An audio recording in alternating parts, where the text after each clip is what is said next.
kumargi paham materialisme nu lebet kana akalna tidak tersadari matak dina prak-prakan hirup oge teu sadar gaduh pamadegan kapitalis gitu. Kumaha pamadegan kapitalis modal cing leutik untung cing gede tah kapitalisme. Kami materialisme mah sanes kanten teh kudu berwujud materi eta mah dina akal upami dina prak-prakan hirup mah kapitalisme.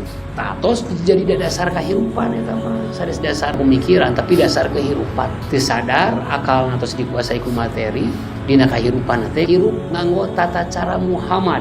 Matangna diantarana aya salat, aya saum, aya suur ibadah makhluk. Dugi teh kana patarosan.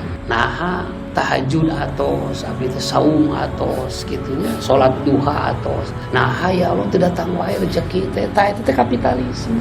Hitung-hitungan jeung Gusti Allah teh. Padahal lamun rek hitung-hitungan mah eta hirup ti saha, eta jasad ti saha, eta jantung ti saha, eta getih ti saha, eta renghap ti saha. Dalam mun rek hitung-hitungan mah tahu margi dasarna kapitalisme teu sadar eta teh kadang ka Gusti Allah ge kitu. Tamatak seueur jalmi anu aral gitu ya. Seueur jalmi anu putus asa, seueur jalmi anu stres, seueur jalmi anu depresi teh kitu. Nete semplek nincak semplak kitu salah kieu lain. Hirup teu neut paeh teu hos kitu.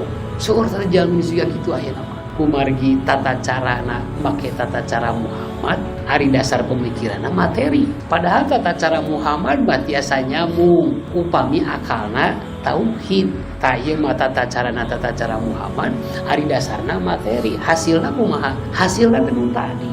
Nah, kitu maksudna teh padahal teh tiasa dinaana Gusti Allah. Gusti Allah mah teu tiasa dibatasi ku bentuk dawenna. Angger patarosan mah kedah dipilari dina sabab syarat sareng tata cara sederhana mah. Kami urang teu mendakan naon dijanjikeun ku Allah, kami urang teu mendakan naon diutos ditetepkeun ku Allah, ulah naroskeun ka Allah kitu maksudna. Da Allah mah moal mungkin lepat kitu. Allah mah pasti moal lepat kitu. Da pasti diurang nu lepatna teh. Mata lamun pakuat pakaitan sareng eta da sederhana. Aya sabab syarat sareng tata cara nu jajan cumpon kitu eta.